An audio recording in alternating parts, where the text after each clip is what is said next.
क्या चल रहा है दोस्तों? तो यहाँ बर्फ में जाहिर सी बात है, कल रात उत्तरी कैरोलिना के मेरे इलाके में एक अच्छा खासा बर्फीला तूफान आया था और उसका नतीजा ये हुआ।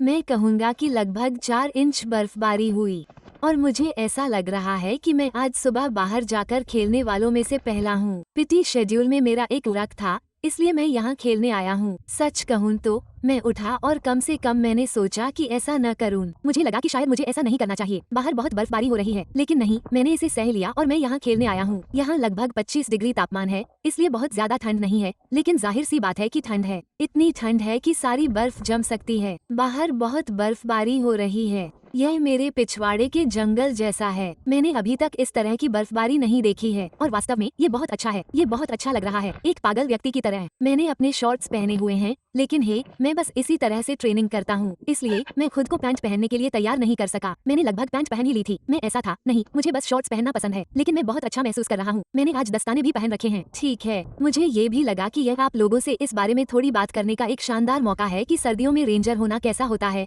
अगर मैं अपना मुंह हिला सकूं। आप जानते हैं, सर्दियों में रेंजर होना, खासकर जब आप पहाड़ों पर होते हैं, तो किसी भी अन्य मौसम में रेंजर स्कूल जाने से बहुत अलग होता है। मुख्य रूप से इसलिए क्योंकि आपको इस तरह की परिस्थितियों से निपटना पड़ता है और यह वास्तव में मेरे लिए बहुत याद दिलाता है। जब मैं इससे पहाड़ों से होकर गया था तो हमें वास्तव में थोड़ी अधिक बर्फ मिली थी, लेकिन यह इसके जैसा ही था। ठीक है, तो मेरे लिए मैंने अक्टूबर में डाबी चरण में जाकर अपने पूरे रेंजर स्कूल के अनुभव की शुरुआत की। वो पहली बार था जब मैं डर भी गया था। मैंने उसे फिर से शुरू किया। नवंबर की शुरुआत या शायद अक्टूबर के अंत में मैं वापस गया और नवंबर के अंत तक मैं पहाड़ों में रहा और दिसंबर में खून बह रहा था। तो ये सर्दियों की शुरुआत जैसा था और जब मैं वहाँ था तो पूरे समय बर्फबारी नहीं हुई, लेकिन हमारे पास बर्फबारी वाले दिन, बर्फीली रातें, ऐसे दिन थे जब पूरे दिन लगातार बर्फबारी होती थी। पहाड़ों में बर्फ कम से कम 6 इंच गहरी थी। मेरा मतलब है, यह निश्चित रूप से इससे भी अधिक गहरी थी। यह आपके घुटनों तक थी, ठीक है। ऊपर जाने पर, आप जानते हैं, 25% से 45% तक बर्फ में 6 इंच गहरी बर्फ या कम से कम आपके घुटनों तक बर्फ कोई मजाक नहीं है। इससे रेंजर स्कूल के अनुभव में एक और चुनौती जुड़ जाती है। अब मुझे खास तौर पर याद है कि पहले 5 दिन हल्की बर्फबारी हुई थी। कुछ खास बुरा नहीं था। जब आप पहली बार मैदान से बाहर जाते हैं तो ये पहले 5 दिन होते हैं। आप वापस आते हैं और खुद को फिर से तैयार करते हैं। और मुझे याद है कि अगले 5 दिन के FTX के लिए निकलने से एक रात पहले हम पर भारी बर्फबारी हुई थी और उसी समय मैं दूसरी बार मैदान देखने जा रहा था। उसी दिन हम मैदान में वापस जा रहे थे। तो मैं मैदान में वापस जाने के पहले दिन की योजना बनाने के बाद दूसरी बार मैदान देखने जा रहा था और मेरी दूसरी बार गश्त के दौरान हुई थी और हम घात लगाकर हमला कर रहे थे और घात एक बहुत ही कठिन जगह पर लगाया गया था जहां पहुंचना बहुत मुश्किल था। हमें बहुत लंबी पैदल यात्रा करनी पड़ी। हम उस दिन हॉक पर्वत पर गए थे जहां पीएल ने हमें रखा था। उस समय मैं उस हमले के लिए हथियार दस्ते का नेता था। पीएल ने हमें एक पहाड़ी की चोटी पर उतारा जहां से एक सड़क दिखाई दे रही थी, क्योंकि बर्फ बहुत मोटी थी और उस पर अभी तक कोई नहीं चला था।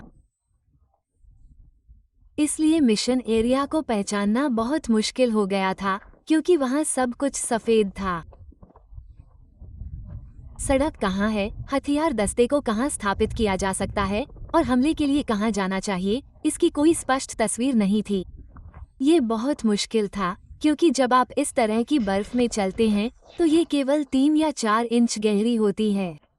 वाह, देखिए, मेरे साथ अभी अभी ऐसा ही हुआ। बर्फ के नीचे क्या है ये देखना मुश्किल है, ठीक है, इसलिए सब कुछ धीमा हो जाता है। हर चीज से गुजरना बहुत मुश्किल हो जाता है, क्योंकि वहाँ गड्ढे, पत्थर, घास फूस और बहुत सारी चीजें अभी भी नीचे हैं। इसलिए लोग बस अपने टखनों को दाएं बाएं घुमाते रहते हैं, अपना मल गिराते रहते हैं, वगैरह वगैरह। आप समझ गए होंगे। लेकिन मेरी किस्मत अच्छी थी। हालांकि मैं आपसे सच कहूँ, जब हम अपनी पोजीशन और बाकी सब कुछ सेट कर रहे थे तो मैं इसे लेकर बहुत कॉन्फिडेंट महसूस नहीं कर रहा था। लेकिन मेरी किस्मत अच्छी थी। हमारे पास, आप जानते हैं, पीएल ने अच्छा काम किया। घात लगाकर हमला बिना किसी बाधा के हुआ और सब कुछ वाकई अच्छा हुआ। दरअसल एक छोटी सी सलाह, अगर आप किसी भी चरण में, किसी भी स्थिति में खुद को हथियार दस्ते के नेता के तौर पर पाते हैं, तो एक अच्छा TTP और कुछ ऐसा जो रा को वाकई पसंद आएगा। आप जानते हैं, अगर आप ऐसा करते हैं तो उन्हें अच्छा लगेगा, खासकर अगर आप ऐसा रात में या कम रोशनी वाली परिस्थितियों में करते हैं, जैसा कि मैं था। अपने गनर की फायर रेट को नियंत्रित करने के लिए इस्तेमाल करने के लिए एक अच्छा टीटीपी, क्योंकि आप ये सुनिश्चित करना चाहेंगे कि आप गन से सही तरीके से बात करें। यही आरआईएस चाहता है। वे हथियार दस्ते से फायर रेट पर वाकई अच्छा नियंत्रण सुनना चाहते हैं। जब घात लगाकर हमला किया जा रहा हो और छापेमारी की जा रही हो, तो आप अपने प्रत्येक गनर के टखने में 550 कॉर्ड बांधना चाहते हैं और दोनों पंक्तियों पर नियंत्रण रखना चाहते हैं। और जब फायर शुरू करने का समय हो, तो अपने गनर को बताएं कि जब उन्हें अपने टखनों पर खिंचाव महसूस हो, तो उन्हें तभी फायरिंग करनी चाहिए। जब खिंचाव दूर हो जाए तो उन्हें छोड़ देना चाहिए, ठीक है? और इस तरह से आपके पास अपनी बंदूकों के काम करने के तरीके पर पूरा नियंत्रण होता है। आप फायर की दर को नियंत्रित कर सकते हैं। ये सब सिर्फ आप खुद से। ठीक है, मैंने हथियार दस्ते के नेता के रूप में अपने काम के दौरान ऐसा किया था और रा को ये बहुत पसंद आया। जब मैंने ऐसा किया तो आप उसकी आंखों में चमक देख सकते हैं। और जल्दी से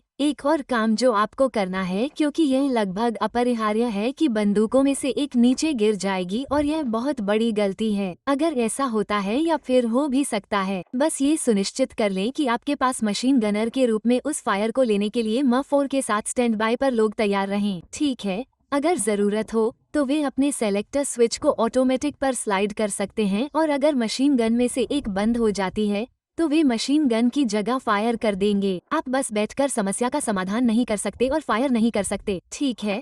आपको फिर भी किसी तरह की फायर तो करनी ही होगी, क्योंकि फायर एलिमेंट सपोर्ट करता है। ठीक है, तो बस इसे याद रखें। अब अगर आप पहले से नहीं जानते हैं तो इस चैनल पर रेंजर स्कूल और दूसरी चीजों के बारे में बहुत सारी जानकारी है। आर्मी स्कूल, फिटनेस और ऐसी ही कई अच्छी चीजें जो आपके लिए उपयोगी साबित होंगी। तो अगर आपने अभी तक नहीं किया है तो लाइक और सब्सक्राइब करना न भूलें, ताकि आप मेरे आने वाले वीडियो को मिस न करें। और अगर आप खास तौर पर रेंजर स्कूल के बारे में और जानना चाहते हैं तो मैं आपको सलाह दूंगा कि आप रेंजर स्कूल के बारे में जानने के लिए जरूरी हर चीज की सीरीज देखें, जो रेंजर स्कूल के बारे में जानने के लिए जरूरी हर चीज को चरण दर चरण विस्तार से बताने वाली एक मल्टी वीडियो सीरीज है। और मैं रैप वीक के बारे में बात करने वाले पहले वीडियो का लिंक यहाँ डालूंगा।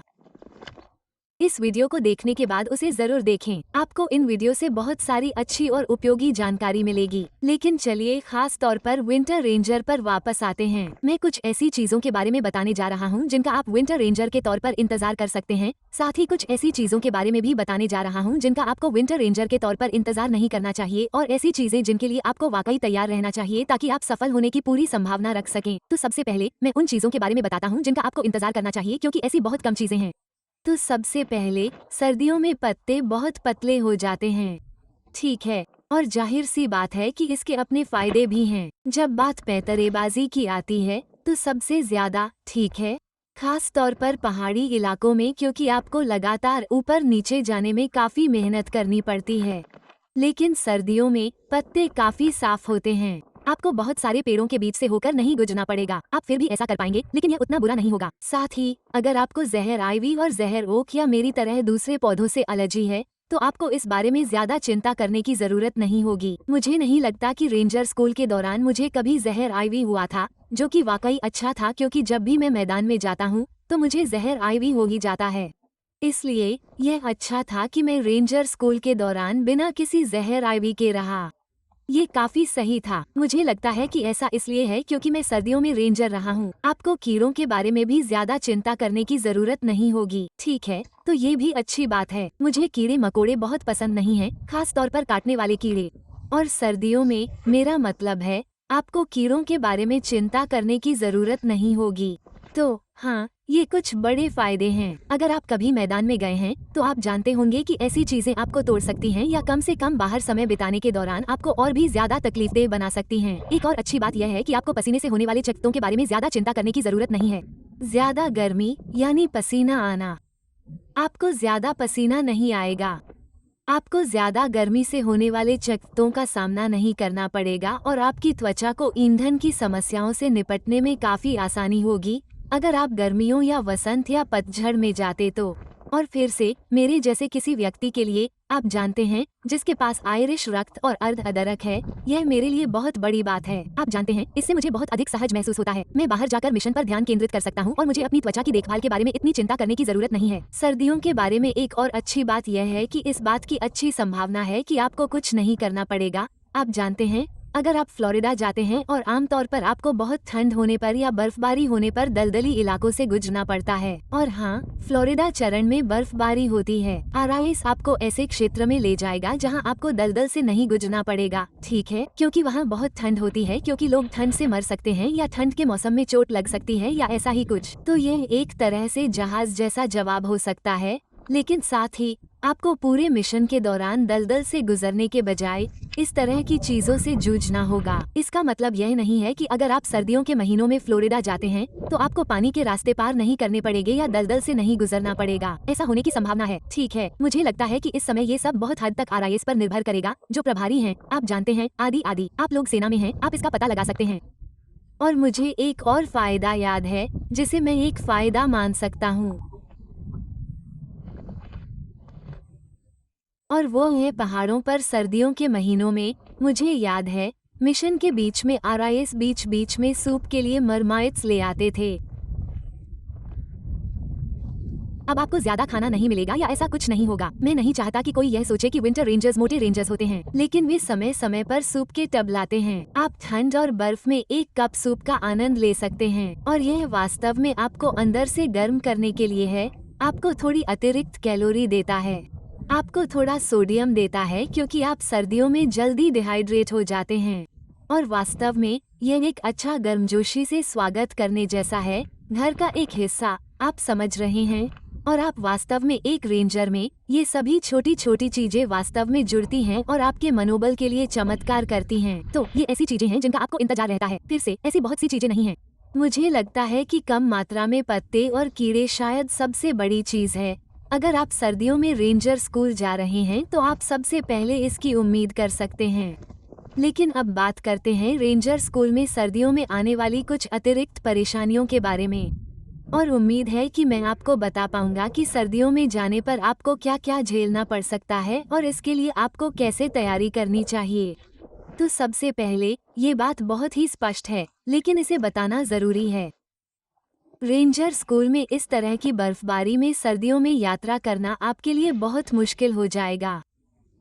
ठीक है, मैंने पहले भी बताया था, लेकिन हर कोई बहुत धीमी गति से आगे बढ़ने वाला है। मिशन एरिया तक पहुंचने के लिए आपको बहुत ज्यादा ऊर्जा खर्च करनी पड़ेगी। जैसे जैसे आप आगे बढ़ेंगे, आपकी ऊर्जा भी उतनी ही कम होगी। आपके और बाकी लोगों के लिए पॉइंट A से पॉइंट B तक पहुंचना बहुत मुश्किल हो जाएगा। और इसे गलत मत समझिए, ये पहले से ही है। आप जानते ही हैं, गर्म महीनों में भी रेंजर स्कूल में मूवमेंट करना मुश्किल होता है। यह इसका एक हिस्सा है। लेकिन अब आप बर्फ और मोटाई जोड़ रहे हैं और यह सिर्फ मूवमेंट की तीव्रता को दोगुना कर देता है।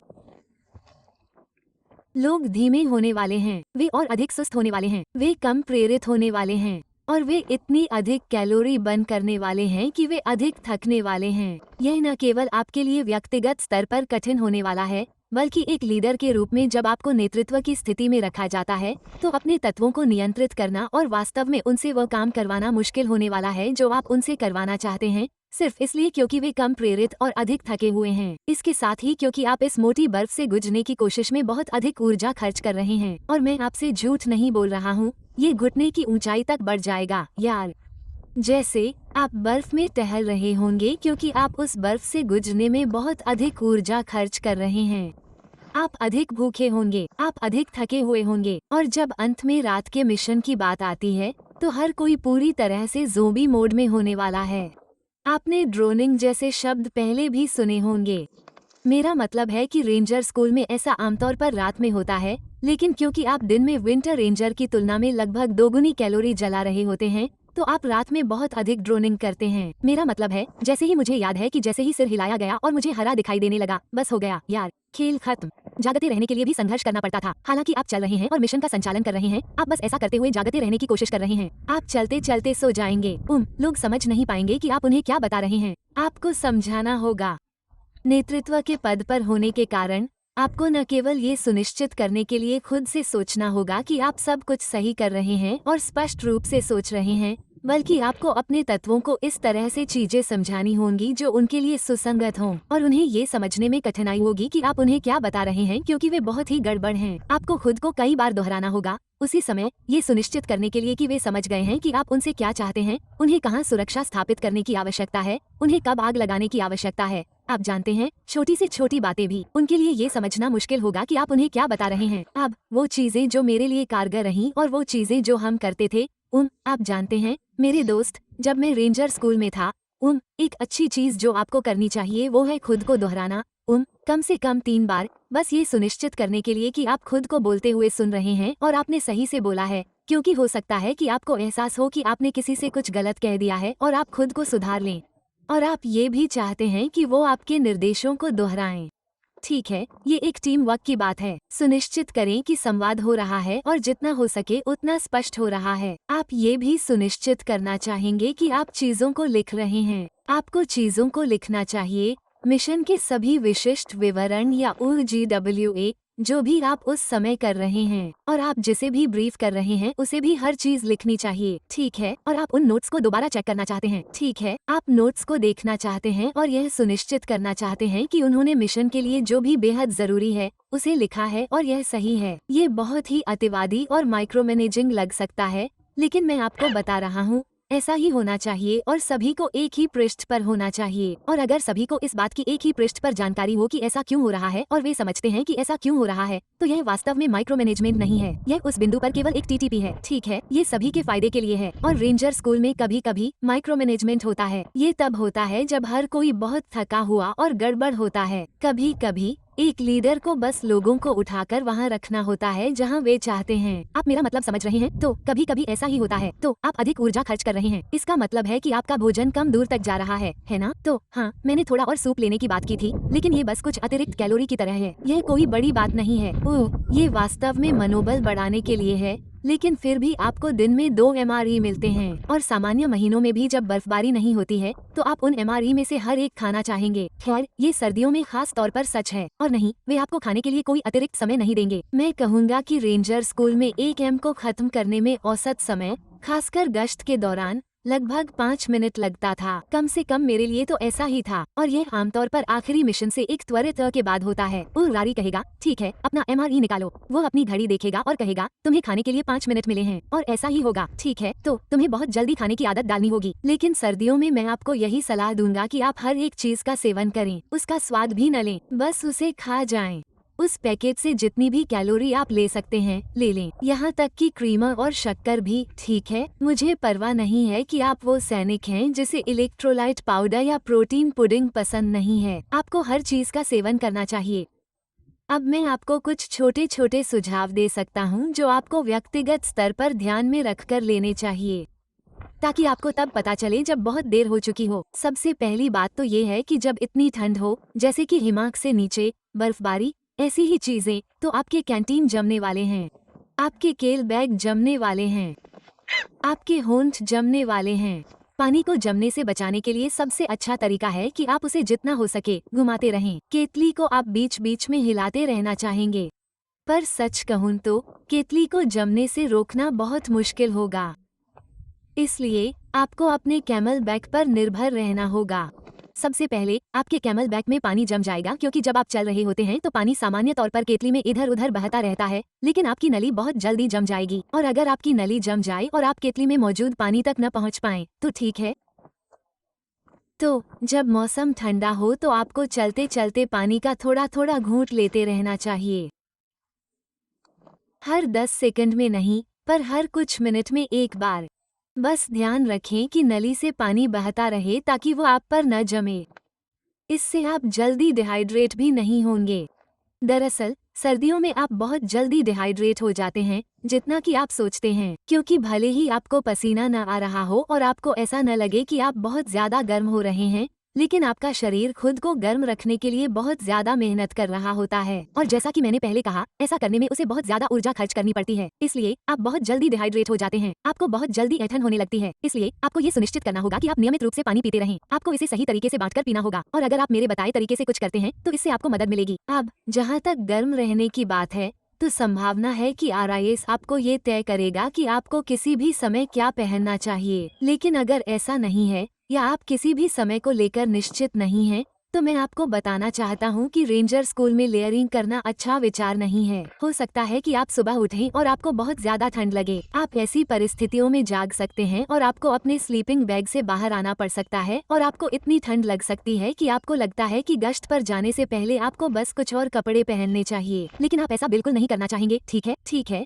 आपको कम से कम कपड़े पहनने चाहिए, क्योंकि जैसे ही आप चलना शुरू करते हैं, खासकर अपनी पीठ पर भारी बोझ लेकर, और आप बर्फ में चल रहे होते हैं, तो आप जल्दी से गर्म होने वाले हैं और आप नहीं चाहते कि उन परतों के नीचे आपको पसीना आए, क्योंकि जब आप चलना बंद करेंगे तो पानी अंदर ही रह जाएगा और आप बहुत जल्दी जमने वाले हैं और आपको हाइपोथर्मिया और ठंड के मौसम में चोट लगने का खतरा है। सबसे अधिक संभावना है RIS ये सुनिश्चित करने जा रहा है कि आप इस पर अच्छे हैं, लेकिन निश्चित रूप से ऐसे लोगों के लिए मौके होंगे जो इस तरह की चीजों में दरारों से निकल सकते हैं। इसलिए उन लोगों में से एक न बने, वही करें जो मैं आपको बता रहा हूँ। और अगर आप नेतृत्व की स्थिति में हैं, तो सुनिश्चित करें कि आप जांच लें कि आपके लोग गश्त पर जाने से पहले अपने सामान के नीचे पॉलीप्रो पहनने की कोशिश न कर रहे हों और वे लेटे हुए न हों, क्योंकि अगर आप ऐसा नहीं करते हैं तो एक नेता के रूप में यह आपकी गलती होगी। एक और चीज जिसकी आपको आदत डालनी चाहिए वो है जितना हो सके अपने ऊपर से बर्फ को झाड़ना। मेरा मतलब है, जैसे उदाहरण के लिए अगर आप इस तरह की पर्म समूह से गुजर रहे हैं जो आप करेंगे और पर्म समूह पर बर्फ है और यह आपकी वर्दी पर इस तरह लगने लगे, तो आपको इसे झाड़ना चाहिए, ठीक है? क्योंकि यह आपकी वर्दी पर पिघल जाएगा और आपको गीला कर देगा। आपके जूतों पर इस तरह बर्फ जमने लगेगी। और मैं अपने सामान्य NFS पहन रहा हूँ जो मैं हमेशा पहनता हूँ,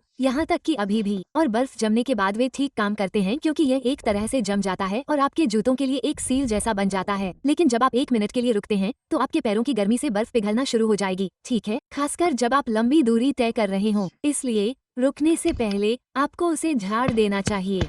लेकिन आप देखते हैं कि यह कितना सूखा है। ऐसा इसलिए है क्योंकि बर्फ बहुत देर तक वहीं पड़ी रही, इसने एक छोटी सी सील बना दी और इसने मेरे पैरों को सूखा रखा। लेकिन आपको ये सुनिश्चित करना होगा कि आप रुकने और सुरक्षा को बुलाने या कुछ भी करने से पहले इसे झाड़ दें, ठीक है? इस तरह आपके पैर जल्दी गीले नहीं होंगे और वे उतने ठंडे नहीं होंगे। अब जब आप यात्रा कर रहे हों तो मेरा सुझाव है कि आप कम से कम अतिरिक्त सामान पहनें। आप जानते हैं, आप अपने बहुत मोटे दस्ताने नहीं पहनना चाहेंगे क्योंकि फिर भी आपको घात लगाकर हमला किया जा सकता है। आपको अभी भी आग की लपटों के बीच युद्धाभ्यास करना होगा और ऐसी ही सारी चीजें जब आप इसकी उम्मीद नहीं कर रहे हों। इसलिए यदि आप कर सकते हैं तो आप इतने मोटे कपड़े नहीं पहनना चाहेंगे। आप अतिरिक्त सामान नहीं रखना चाहेंगे, ठीक है? लेकिन आप उसे अपने पास रखना चाहेंगे। आप उसे अपने किसी सस्टेनमेंट पाउच में या फिर अपने कार्गो पॉकेट में रखना चाहेंगे। आप जानते हैं, उस सामान को कार्गो पॉकेट में रखें, उसे अपने पास रखें, क्योंकि जब आप रुकेंगे और सिक्योरिटी चेक करेंगे तो आपको तुरंत ठंड लगने लगेगी और आप उसे पहनकर रखना चाहेंगे ताकि आप गर्म रहें और फिर आपको उसे तुरंत उतारकर वापस रखना होगा। तो ऐसी जगहें जहां आप जल्दी से आ जा सकें। और इसी विषय पर सर्दियों के लिए रेंजर स्कूल जाते समय सामान खरीदने से न कतराएं, ठीक है? रेंजर स्कूल पहुंचने से पहले आप सर्दियों के लिए और ठंड के मौसम के लिए सभी सामान खरीद लें। लेकिन आपको सबसे मोटी बीनी और सबसे मोटे दस्ताने चाहिए होंगे। आप अक्सर स्मोकर जैकेट भी ले जा सकते हैं। आपको बहुत मोटे नेक वाले गेटर्स चाहिए होंगे। और आप हमेशा ये चीजें नहीं पहन पाएंगे, लेकिन जब ब्रेक लेने का समय हो या जब आप प्लानिंग कर रहे हो या फिर जब आप पेट्रोल बेस पर हो और सब कुछ बंद हो, तो वे आपको गर्म रहने के लिए कुछ मोटे कपड़े पहनने देंगे, ठीक है? और आप उन्हें पहनना चाहेंगे। मेरा विश्वास करें, अगर आप सर्दी से परेशान रहते हैं तो भी रेंजर स्कूल में यह अलग होता है क्योंकि आपका शरीर पहले से ही सदमे की स्थिति में होता है। उसे पर्याप्त कैलोरी नहीं मिल रही होती है, वो पहले से ज्यादा ऊर्जा खर्च कर रहा होता है, वो लगातार उलझन की स्थिति में रहता है और इसलिए ठंड और भी ज्यादा लगती है क्योंकि वो खुद को पहले की तरह नियंत्रित नहीं कर पाता। इसलिए यह न सोचें कि आप विंटर रेंजर बनने जा रहे हैं। अपने साथ वो सब कुछ ले जाएं जो आप सोच सकते हैं और जिसे रेंजर स्कूल में लाने की अनुमति है। ठंड के मौसम में पहनने वाले कपड़ों के लिए आपको ये सुनिश्चित करना होगा कि आप कैलोरी युक्त गम ले जाएं, ठीक है? जैसे जूसी फ्रूट या बिग रेड। गश्त के दौरान आपको इस तरह के गम ले जाने चाहिए और आपको इन्हें खूब ले जाना चाहिए क्योंकि गम आपको जगाए रखने में मदद करेगा और गश्त के दौरान आपको अतिरिक्त ऊर्जा देने के लिए अतिरिक्त शुगर और कैलोरी भी देगा। और चूंकि आपके पास काम करने के लिए कम ऊर्जा है, इसलिए आपको इसकी जरूरत पड़ेगी। अपने सभी गियर, वे सभी चीजें जिन्हें आप गिरा सकते हैं या खो सकते हैं, उनके साथ आपको बहुत अधिक सावधानी बरतनी चाहिए क्योंकि जाहिर है कि अगर आप बर्फ में कुछ गिरा देते हैं तो उसे खोना बहुत आसान हो जाएगा, खासकर रात में। तो सुनिश्चित करें कि आपके हेडलैम्प, चाकू, ऐसी ही अन्य चीजें, ऐसी चीजें जिन्हें बांधने की जरूरत न पड़े उन्हें बांध कर रखें, और या अपने हेडलैम्प बैंड चाकू के हैंडल के चारों ओर आ टेप की पट्टियां लगाएं, ताकि अगर आप उन्हें गिरा भी दें तो आ टेप कम से कम परावर्तित हो जाए। अगर वे बर्फ में बहुत नीचे नहीं गिरे हैं और आप उन्हें उठाकर ढूंढ पाएंगे। एक और बात जिस पर आपको विचार करना चाहिए वो है कम बर्फ वाली जगह पर वापस जाना, जहां से गुजरना आसान होगा, लेकिन अपनी हमलावर पंक्तियां, अपनी सुरक्षा स्थितियां बनाना भी कठिन होगा। ऐसी स्थितियां जहां आप छिपने के लिए पर्याप्त जगह चाहते हैं। कम बर्फ वाली जगहों पर उन्हें ढूंढना बहुत कठिन होगा। रेंजर स्कूल में वे इसे वास्तविक दुनिया की तरह ही मानते हैं। इस तरह की चीजों के लिए वे आपको ज्यादा छूट नहीं देते। तो बस इस बात का ध्यान रखें, आपको तब भी खुद को छिपाने और ढंकने के लिए कुछ अच्छी जगह ढूंढनी होगी, भले ही आपके पास काम करने के लिए कम जगह हो। तो जब आप नेतृत्व की स्थिति में हो तो बस इस बात का ध्यान रखें, यह न सोचें कि यह वास्तविक दुनिया नहीं है। आप जानते हैं ये काफी अच्छा है, नहीं, आपको खुद को छिपाने और ढंकने के लिए कुछ अच्छी जगह ढूंढनी होगी। ठीक है दोस्तों, आखिरी बात जो मैं जल्दी से बताना चाहता हूँ, तो यह शायद सबसे महत्वपूर्ण बात भी है। कई बार ऐसा होगा जब आप बस बैठे होंगे, बर्फ में लेटे होंगे, या तो घुटने के बल या पेट के बल, सुरक्षा की स्थिति में, किनारे पर रुके हुए गश्ती दल में। हो सकता है कि आप सुरक्षा की स्थिति में हों जहां आप संभावित ऑप पर लीडर के टोह लेने का इंतजार कर रहे हों, वगैरह वगैरह। आप घंटों तक बर्फ में लेटे रहते हैं, और जब ऐसा होता है तो आप बस वहीं जमे रहते हैं। इसलिए ये जानना जरूरी है कि खुद को कैसे गर्म रखें, अपने शरीर के तापमान को कैसे नियंत्रित करें और अपने पास मौजूद चीजों का इस्तेमाल कैसे करें ताकि आप जम न जाएं। जैसा कि मैंने पहले बताया, आपको ये सुनिश्चित करना चाहिए कि आपके पास छोटी छोटी चीजें हों ताकि आप उन तक आसानी से पहुंच सकें, और इसमें आपकी वाई भी शामिल है। आपको अपनी वाई को चट्टान के ठीक ऊपर रखना चाहिए, क्योंकि अगर आप काफी देर तक सुरक्षा के लिए रुक रहे हैं और आप पेट के बल लेटे हुए हैं तो आप अपनी वाई को तुरंत बाहर निकाल सकते हैं और उसे लपेट सकते हैं। इससे आपके शरीर के तापमान पर बहुत अच्छा असर पड़ेगा। ऐसा करने से आप हमेशा सुरक्षा के लिए तैयार रहेंगे, या कम से कम ज्यादातर समय सुरक्षा के लिए तैयार रहेंगे जब आपके बगल में कोई बैटल बड़ी होगा। ठीक है, तो आपको बस अपनी दोनों वाई निकालनी है, साथ में आना है, दोनों को अपने ऊपर रखना है और एक दूसरे के शरीर की गर्मी का इस्तेमाल करके खुद को गर्म करना है। अगर आपने पहले ऐसा नहीं किया है तो यह अजीब लग सकता है, लेकिन ये ठीक है। आप लोग एक दूसरे को अच्छी तरह से जानने वाले हैं और आप ऐसा करना चाहेंगे, तो बस उस मानसिक स्थिति के साथ वहां जाएं। और एक और चीज जो मैंने व्यक्तिगत रूप से अपने लिए कारगर पाई है, अगर आप प्रोन में हैं और आप सिक्योरिटी पोजीशन में हैं और आपको वार्म अप करने में परेशानी हो रही है, या फिर अगर आप बस थके हुए हैं, तो एक बार में कुछ पुश अप्स करना शुरू कर दें। अब यह उल्टा लग सकता है, आप जानते हैं आप ऊर्जा बचाने की कोशिश कर रहे हैं, मैं पुश अप्स क्यों कर रहा हूँ, लेकिन यह वास्तव में आपको वार्म अप करने में मदद करता है। यह आपको जगाता है। कुछ पुश अप्स करें, शायद 10 या 15 पुश अप्स। थोड़ा पानी पिएं और फिर अपनी सिक्योरिटी पोजीशन में वापस आ जाएं, और यह आपको वार्म अप करने में मदद करेगा। बस इसे समय समय पर करें। मुझे याद है कि कई बार हम सिक्योरिटी में ऐसा करते थे। ये सिर्फ मेरे साथ ही नहीं था, जैसे मैं ये करता, फिर मेरे बगल वाला व्यक्ति यह करता, फिर उसके बगल वाला व्यक्ति यह करता, और हम बस ऐसे ही घूमते रहते हैं। ये वास्तव में काम करता है। और सुनिश्चित करें कि आप पानी के घूंट ले रहे हैं। पानी पीना न भूलें। जब आप हाइड्रेटेड रहते हैं तो आपका शरीर रक्त को बेहतर तरीके से प्रसारित करेगा और जिस तरह से उसे होना चाहिए, जो आपको गर्म रहने में मदद करेगा। ठीक है, इसलिए आपको वास्तव में ये सुनिश्चित करना होगा कि आप पानी पी रहे हैं। ठीक है दोस्तों, तो मुझे पता है कि यह वीडियो थोड़ा लंबा था। मैं वास्तव में आपको रेंजर स्कूल जाने से पहले अधिक से अधिक सुझाव और सलाह देना चाहता था। अगर आप सर्दियों के महीनों में वहां जा रहे हैं, मुझे यकीन है कि जैसे ही मैं कैमरा बंद करूंगा और यह वीडियो बनाना समाप्त करूंगा, मैं खुद से सोचूंगा, ओह मैं कुछ चीजें भूल गया, काश मैंने ये कहा होता। उद्धरण चिन्ह। लगभग कोई बात नहीं। अगर आप लोगों के मन में कोई सवाल है या आपको लगता है कि मैंने कुछ ऐसा छोड़ दिया है, या अगर आप खुद एक विंटर रेंजर हैं और आपके पास कोई ऐसी जानकारी है जो आप ग्रुप को देना चाहते हैं, तो कृपया कमेंट में जरूर बताएं। ठीक है, यह वीडियो देखने वाले हर किसी के लिए मददगार होगा और हम यही चाहते हैं। मेरे पास रेंजर स्कूल से जुड़े कुछ और वीडियो भी हैं। इस चैनल पर रेंजर स्कूल से जुड़ी बहुत सारी जानकारी है, तो आप उन्हें जरूर देखें। इसके अलावा मैं बर्फ में इस काम को खत्म करके घर वापस जा रहा हूँ। आज के लिए मेरे पास आपके लिए और कुछ नहीं है, और मैं आपसे अगले वीडियो में मिलूंगा।